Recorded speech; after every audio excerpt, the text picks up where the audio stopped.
할렐루야. 7월 5일 월요일입니다. 출애굽기 34장 27절부터 끝절 35절까지 말씀을 읽고 은혜 나누도록 하겠습니다. 여호와께서 모세에게 이르시되 너는 이 말들을 기록하라. 내가 이 말들의 뜻대로 너와 이스라엘과 언약을 세웠음이니라 하시니라. 모세가 여호와와 함께 40일 40야를 거기 있으면서 떡도 먹지 아니하였고 물도 마시지 아니하였으며 여호와께서는 언약의 말씀 곧 십계명을 그 판들에 기록하셨더라. 모세가 그 증거의 두 판을 모세의 손에 들고 시내산에서 내려오니 그 산에서 내려올 때에 모세는 자기가 여호와와 말하였으므로 말미암아 얼굴 피부에 광채가 나나 깨닫지 못하였더라. 아론과 온 이스라엘 자손이 모세를 볼 때에 모세의 얼굴 피부에 광채가 남을 보고 그에게 가까이 하기를 두려워하더니 모세가 그들을 부르매 아론과 회중의 모든 어른이 모세에게로 오고 모세가 그들과 말하니 그 후에야 온 이스라엘 자손이 가까이 오는지라. 모세가 여호와께서 시내산에서 자기에게 이르신 말씀을 다 그들에게 명령하고 모세가 그들에게 말하기를 마치고 수건으로 자기 얼굴을 가렸더라. 그러나 모세가 여호와 앞에 들어가서 함께 말할 때에는 나오기까지 수건을 벗고 있다가 나와서는 그 명령하신 일을 이스라엘 자손에게 전하며 이스라엘 자손이 모세의 얼굴에 광채를 보므로 모세가 여호와께 말하러 들어가기까지 다시 수건으로 자기 얼굴을 가렸더라. 아멘.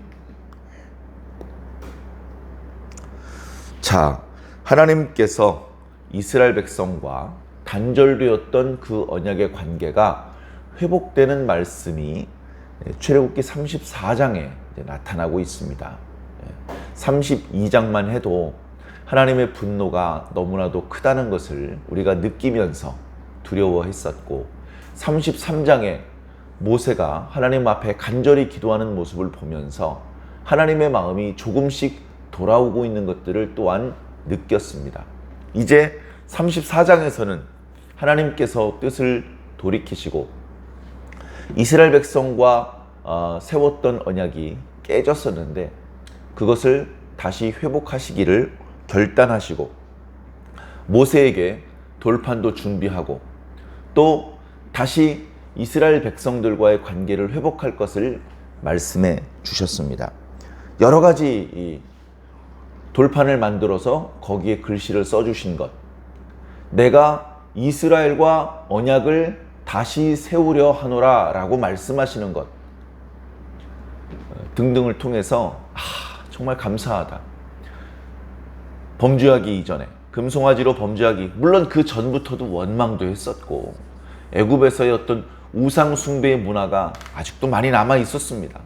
그런 크고 작은 범죄가 있었음에도 불구하고 하나님과 좋은 관계를 유지했었고 은혜를 체험했었으며 이스라엘 백성은 이스라엘 백성들대로 갑자기 믿음이 좋아지는 것이 아니고 서서히 하나님께 대하여 배우고 있으며 경험하고 있었고 서서히 이제 좋아지고 있었던 상황이었거든요.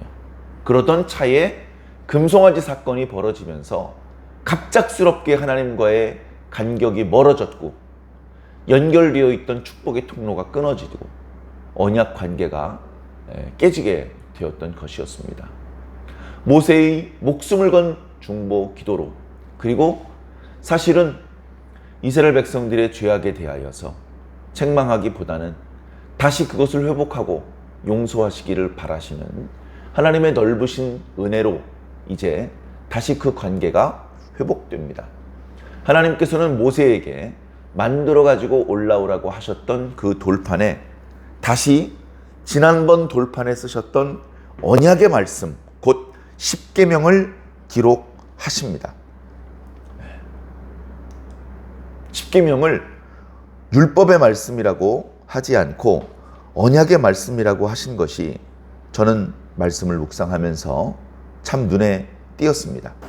우리는 십계명 하면 율법이다, 율법의 요약이고 핵심이다, 그렇게 생각을 하는 경향이 있고, 그 다음에 은혜하고 이렇게 율법하고는 뭔가 좀 거리가 먼 이야기인 것 같은 그런 생각을 하는 경우들이 많이 있습니다. 그리고 언약의 말씀은 율법의 말씀이 아니고 은혜의 말씀이다, 이렇게 생각하는 경향이 있어요. 그렇게 생각하는 이유가 있습니다. 예수님 당시, 그리고 사도 바울 당시에는 언약의 말씀으로서의 율법이 아니고 은혜도 어떤 언약의 성격도 다 잊어버린 채 율법을 지켜야 된다는 껍데기만 남아있는 그런 왜곡된 율법주의가 판을 치고 있던 때였습니다. 다 잃어버렸죠. 성전도 잃어버렸고, 언약의 정신도 잊어버렸고, 하나님의 백성 이스라엘로서의 12지파의 형태도 잊어버린, 그래 그들에게 남아있는 건 유일하게 말씀뿐인데, 그래서 그 말씀을 지켜야 된다. 그게 우리 남아있는 유대인들의 정체성을 유지하는 것이고, 저 할례받지 못한 이방인들과 우리 사이를 구별하는 것이고, 그건 무조건 지켜야 되는 것이고, 이제 이런 상당히 왜곡된 율법주의만 남아있는 상황이라서 더 이상 그 율법을 언약의 말씀이라고 표현하기 어려운 지경에 이르렀으며, 그 왜곡된 율법주의가 진정한 구약 때부터 내려왔던 하나님의 은혜의 말씀, 언약의 말씀, 예수 그리스도를 통해서 증거된 복음의 말씀을 받아들이는 것을 방해하고 있었기 때문에 사도 바울은 율법과 하나님의 은혜를 이렇게 대비되는 것으로, 대척되는 것으로 설명을 하곤 했었습니다. 그래서 우리는 그 율법 아래 있으면 안 되고 은혜 아래 있어야 된다라고 힘주어 강조를 했었었죠. 그때의 그 율법주의는 오늘 하나님께서 모세가 준비해왔던 두 돌판에 새기셨던 언약의 말씀들이 아니고요, 상당히 왜곡되고 비뚤어진 그런 율법주의일 뿐이라는 것을 우리가 잘 분별해서 이해를 해주시기를 부탁을 드립니다. 율법은 모세를 통해서 주셨던 말씀들은 언약의 말씀들이고 은혜의 말씀들입니다. 순종하면 복을 받고 불순종하면 저주를 받는다, 그렇게 말씀을 기록하고 있지만 결국은 은혜 언약, 은혜로 하나님께서 일방적으로 이스라엘 백성들에게 유리한 그런 언약을 체결하셨고 하나님께서 그들에게 복을 주기를 원하셨던 것입니다. 자, 모세가 다시 하나님께 올라갑니다. 말씀을 보니까 40일 40야, 그러니까 합해서 80일이냐? 그건 아니고요, 40일을 거기 올라가 있었다라는 말씀입니다. 그런데 지난번 첫 번째 시내산에 올라갔을 때도 40일 동안 올라갔었죠. 그때는 백성들이 며칠 올라갔다 오겠다는 이야기가 없었는데 너무 오랫동안 안 내려오는 거 아니냐? 이거 아무래도 무슨 불미스러운 일이 생겼나 보다, 죽었나 보다, 이런 생각을 하고 금송아지를 만드는 그런 범죄를 저지르기에 이르렀는데요. 지금 두 번째 돌판을 가지고 올라갔을 때 40일이나 걸렸을 때에는 백성들이 범죄하지 않고 기다릴 수밖에 없었습니다. 자, 왜 40일 40야라고 기록했을까? 기도하면서 제가 생각해 보니 아마도 시내산 꼭대기에 올라가서 하나님을 만났을 때 낮에는 하나님을 만나고 저녁에는 잤다가 다음날 낮에 또 하나님을 만나고 이렇게 한 것이 아니고요, 밤낮 중단 없이 40일 동안 한 잠도 자지 않고 하나님을 만났다. 그렇기 때문에 말씀에 40일 40야를 하나님과 만났다라고 기록을 하고 있습니다. 뿐만 아니라 물도 마시지 않았고 떡도 먹지 않았다. 그러니까 지금 모세가 하나님을 만난 상황은 일상적인 상황이 아닌 것이 틀림없습니다. 그냥 일상적인 상황이었다면 사람이 이렇게 40일 동안이나 잠을 자지 않으면 몸에 큰 병이 생기거나 또는 40일을 미처 채우지 못하고 죽습니다. 거기다가 물을 마시지 않으면 며칠을 견딜 것 같습니까? 며칠 못 견뎌요. 먹지도 않고 마시지도 않고 잠도 안 자고 육체를 입고 있는 인간이 며칠을 견딜 수 있겠습니까? 그러나 말씀에는 40일 40야를 하나님을 만나 대화를 나누었습니다. 은혜를 체험했고 말씀을 들었고 환상을 보았고, 그리고 이 두 돌판에 하나님께서 언약의 말씀들을 기록하는 그런 과정들을 밟았던 것이죠. 그것이 무엇인지 성경에 정확히 다 기록하지는 않았지만 놀라운 영적인 은혜의 체험의 현장이었으면 틀림없었습니다. 어떤 과학자들은 이야기하죠. 시내산 꼭대기에서의 시간과 지상에서의 시간은 다른 속도로 흘렀을 것이라고. 시내산 꼭대기에서는 하나님을 1시간 만났는데 그것이 지상에서는 40일이 걸렸다. 이렇게 표현하는 과학자들도 있습니다. 일리 있어 보입니다. 그러나 성경을 우리가 대할 때 그렇게 과학적인 잣대로 바라보는 습관을 가지면 안 되죠. 믿음의 눈으로 영적인 관점에서 이해하려고 노력을 하셔야 됩니다. 예컨대 산 꼭대기에서와 지상과 똑같은 속도로 시간이 흘렀더라도 정말로 40일 40이야 그 긴 시간을 모세가 하나님과 함께 하였더라도 하나님께서 모세에게 특별한 은혜를 베푸시고 특별한 능력을 사용하셨다면 배고프지 않고 피곤하지 않고 모세의 육체에 어떤 타격을 입지 않고도 충분히 그 긴 시간 동안 먹고 마시고 잠자지 않고도 견딜 수 있었을 것이다. 얼마든지 우리는 믿음의 눈으로 바라볼 수 있어야 할 것입니다.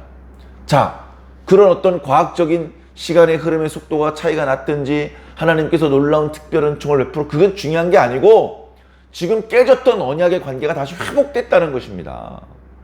이게 중요한 것이죠. 자, 그런 엄청난 은혜 가운데 40일 후에 모세가 다시 비어있는 돌판이 아니고 올라갈 땐 비어있는 돌판이었죠. 내려올 때는 다시 하나님께서 언약의 말씀들 즉 십계명을 기록한 두 돌판을 가지고 내려왔습니다. 백성들이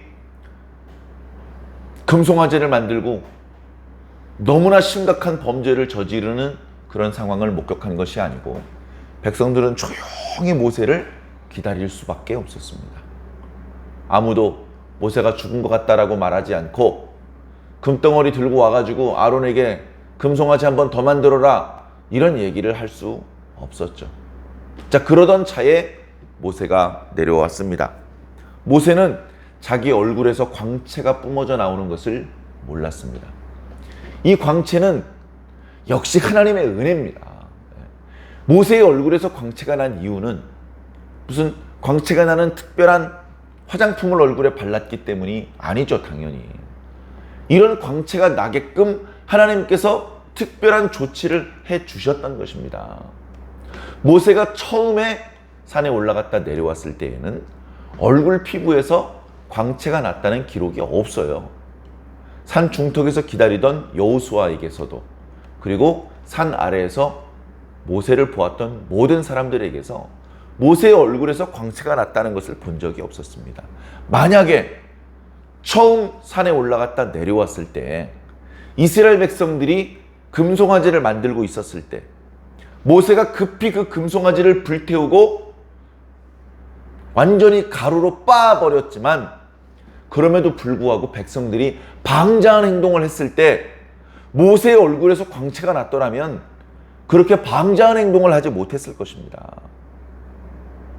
아론이 감히 함부로 변명하고 거짓말을 하지 못했을 것입니다. 그때는 그렇게 안 하셨죠. 그러나 두 번째 모세가 40일 40야를 시내산 꼭대기에서 하나님을 만난 이후에 내려올 때는 하나님께서 모세의 얼굴에서 광채가 나게 하셨습니다.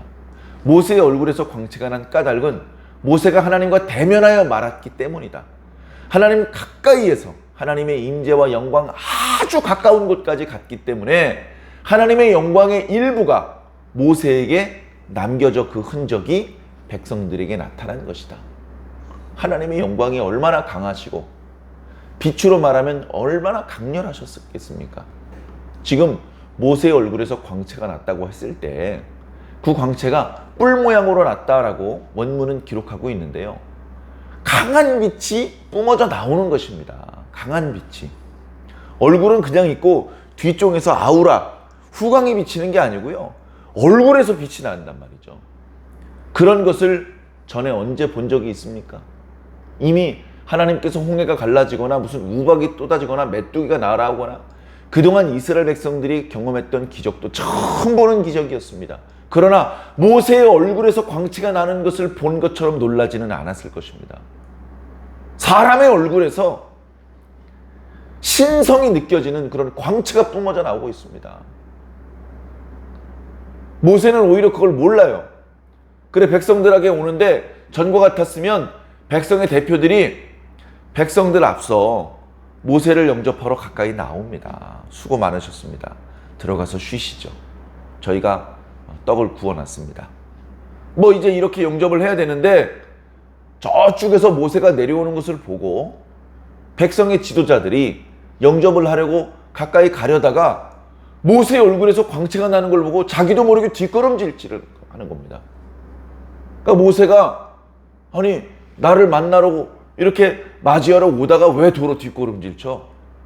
아론! 거기 장로님들 이리 오세요! 그렇게 불렀습니다. 그러니까 그 광채가 상당히 부담스러웠음에도 불구하고 모세가 가까이 오라고 했는데 안 가면 안 될 것 같으니까 갔습니다. 전처럼 친밀하게 손을 뻗으면 손을 맞잡을 수 있는 거리가 아니고 상당히 거리가 떨어진 채로 모세가 산에서 있었던 일에 대하여 이야기를 해 주었을 것입니다.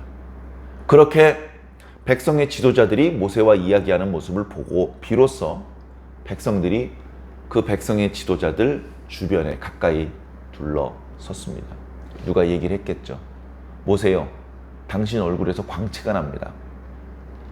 당신 얼굴에서 빛이 아주 강렬하게 뿜어져 나오고 있는데 그것 때문에 우리가 처음에 두려웠습니다. 지금도 그 광렬한 광채 때문에 당신의 얼굴을 똑바로 쳐다볼 수가 없습니다. 얼굴을 수건으로 가려서 우리가 당신과 가까이 나오는 것에 대해서 두려움을 느끼지 않을 수 있도록 좀 배려해 주십시오. 이제 뭐 그런 이야기를 했을 것입니다.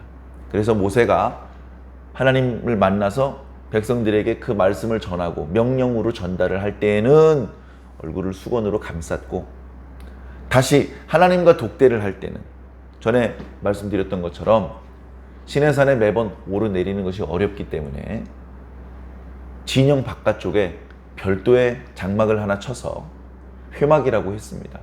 무슨 여호수아의 장막도 그리고 모세의 장막도 아니고 모세가 하나님께 기도하기 위해서 만든 그런 장막이었죠. 그 안에서 모세가 기도할 때 하나님께서 그 장막에 임재하여 주셨습니다. 그래서 마치 친구가 대면하여 이야기하는 것처럼 하나님의 말씀을 모세가 들었죠. 그때 한 번만 그런 것이 아니고 그 이후에도 하나님의 말씀을 모세는 그 회막에서 들었던 것 같습니다. 그렇게 회막에 갔을 때는 수건을 벗었고 또 백성들 앞에 섰을 때는 다시 수건으로 얼굴을 가릴 수밖에 없었습니다. 그러니까 이 수건은 하나님의 영광과 하나님의 백성 사이를 막아주는 역할을 합니다. 우리가 성막에 대한 말씀을 들었을 때에 성막 제일 안쪽에 하나님의 임재를 상징하는 언약궤가 있었습니다. 그것이 이렇게 빛이 되어 있는 자리를 잡고 있는 지성소 전체가 하나님의 임재를 상징하는 공간이었습니다. 그곳에 임재하신 하나님의 영광을 백성들이 직접 보면 안 됩니다. 제사장도 그것을 직접 목격하면 안 되었습니다. 그래서 그것을 차단할 필요가 있었습니다. 그래서 그것을 차단하는 휘장을 설치하도록 하나님께서는 말씀을 하셨던 것입니다. 그래서 하나님의 영광과 하나님의 백성 사이를 차단하는 것이 과거에는 필요했습니다. 그것은 하나님께서 백성들을 무시하시고 지나치게 가까워지지 않도록 거리를 두기를 하길 원하시는 심리적인 거리를 의미하는 것이 아니고, 죄가 있는 상태로 하나님의 영광을 목격하면 죽임을 당할 수밖에 없는 상황이었기 때문에 백성들을 보호하기 위해서 그런 장치를 했던 것입니다. 하나님은 불편하지 않아요. 백성들이 불편하죠. 그래서 모세도 얼굴에 수건으로 이렇게 가렸던 것입니다. 물론 모세의 얼굴에 뿜어났던 광채는 영원히 지속되지 않아서 며칠이 지나면 이제는 더 이상 광채가 나오지 않게 되었고, 그리고 수건으로 얼굴을 가리지 않아도 되는 그런 상태로 돌아왔습니다.